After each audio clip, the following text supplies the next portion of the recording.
Hello, and welcome back to my channel. If you are new to this channel, my name is Frank Tu, and I'm a college professor teaching sociology, history, and philosophy. I'm also an award-winning landscape photographer.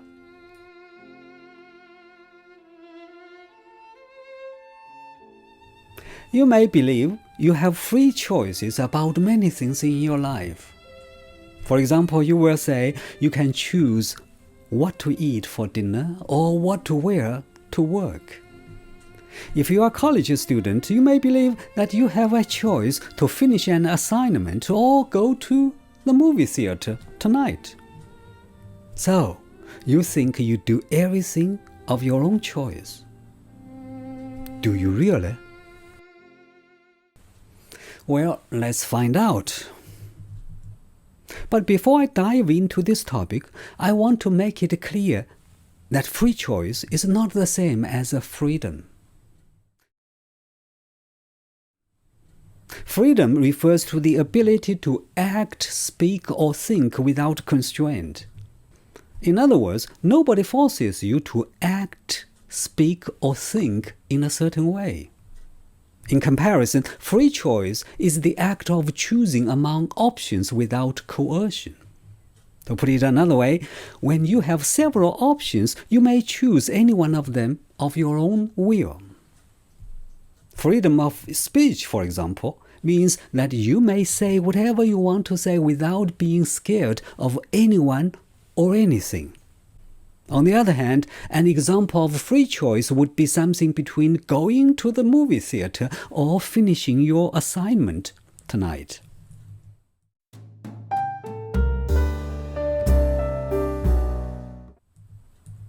There is no doubt that free choice is important to every functioning human being. By functioning human beings, I'm referring to adults who have the capacity of reasoning and making sensible judgments. But different people may argue about its importance from different perspectives. For example, some people may look at it from a philosophical point of view. For them, human beings are uniquely equipped with the ability to reason, and they are the best judges of their own interests. Free choice allows people to live their lives in ways which are the best for themselves. In addition, free choice also encourages people to take responsibility for their decisions, which leads to personal growth. Finally, if you are given the option to choose, it shows that you are respected and valued as an individual who is as intelligent and capable as anyone else when it comes to decision-making. The importance of free choice may also be discussed from a psychological perspective. Research by social scientists, including myself as a professor of sociology, shows that having free choices can make our everyday life more enjoyable, both at home and at work. For example, when people are given a free choice to do something, they will have more motivation to do it. As a result, they will do it better and enjoy greater satisfaction afterwards.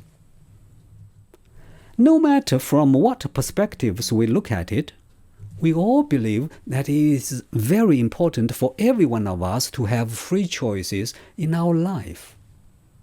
In philosophy, this kind of belief is called free will. It is the argument or theory that people can decide what they want to do based on their own choice.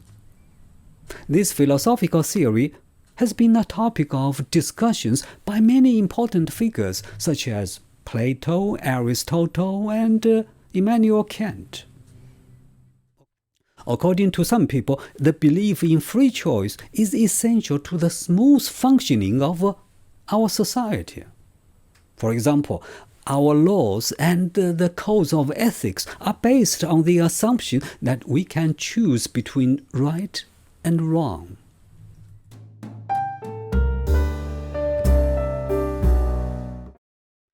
On the opposite side of this argument, however, is an argument or theory called determinism, a theory many people may not be so familiar with.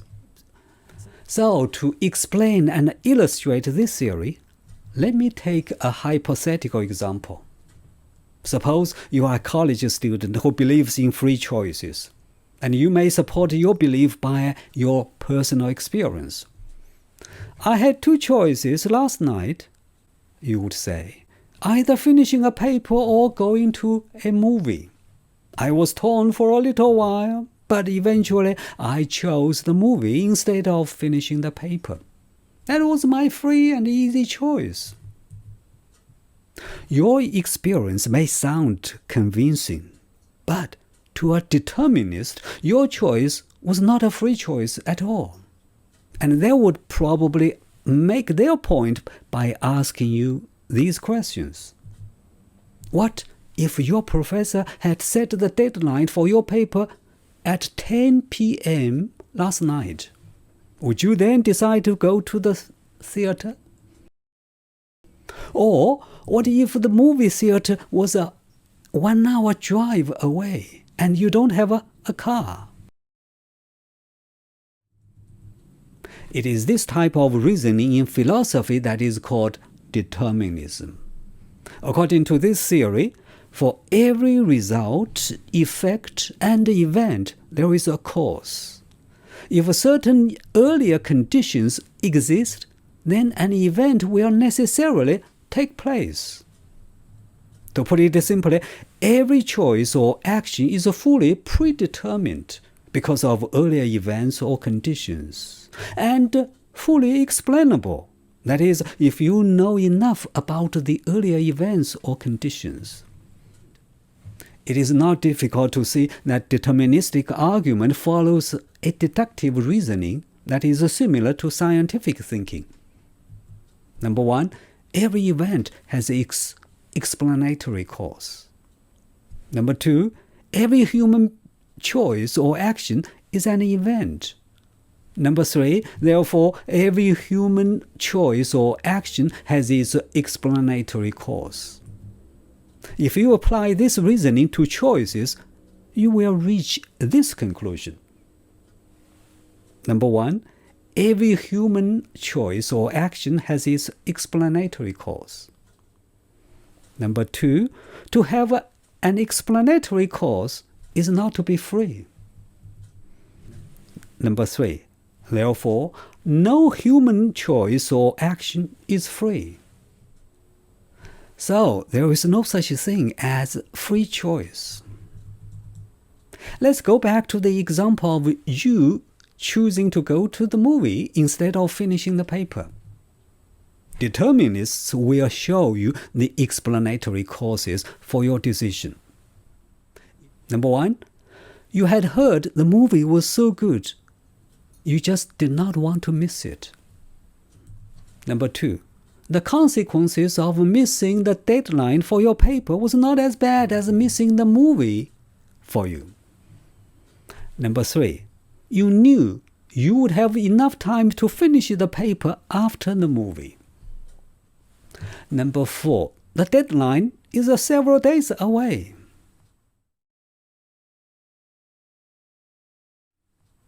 Therefore, it wasn't an easy choice. At least, it wasn't a simple choice as you had thought.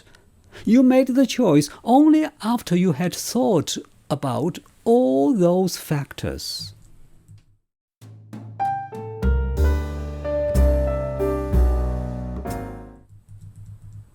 Following this line of thinking a little bit further, you will realize the key point of determinism. That is, if there are external factors at play, you actually have no choices.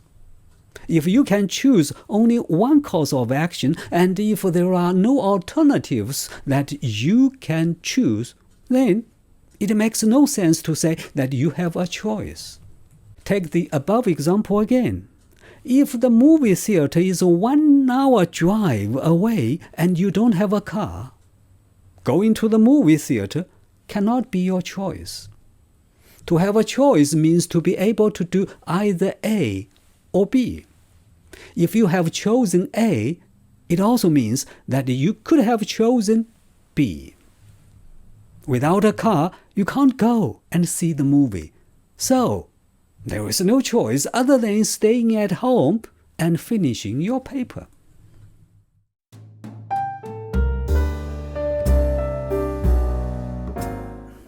Determinism is attractive to some people. Religious people, for example, believe that their lives have been predetermined. God knows in advance every action they will perform. Therefore, they do not need to worry about their lives, success or failure, wealth or poverty.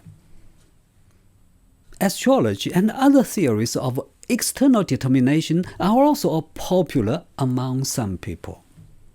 The more they believe that their actions are the results of other forces and not their own doing, the less they need to feel responsible for them, and the less they need to worry about deciding what to do, and the less likely they would be to blame themselves if something goes wrong.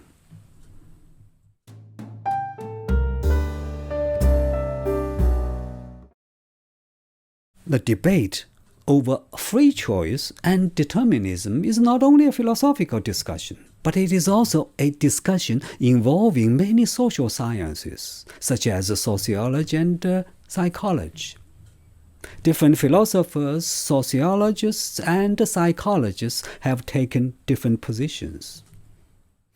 As a professor of sociology, I would argue that both free choices and external factors play a role in shaping our actions. I will probably make a separate video elaborating on this point of mine. Please let me know if you are interested.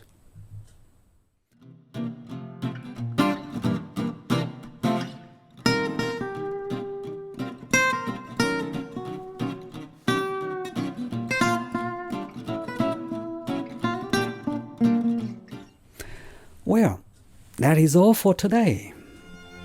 Thank you for watching, and I will see you in the next video.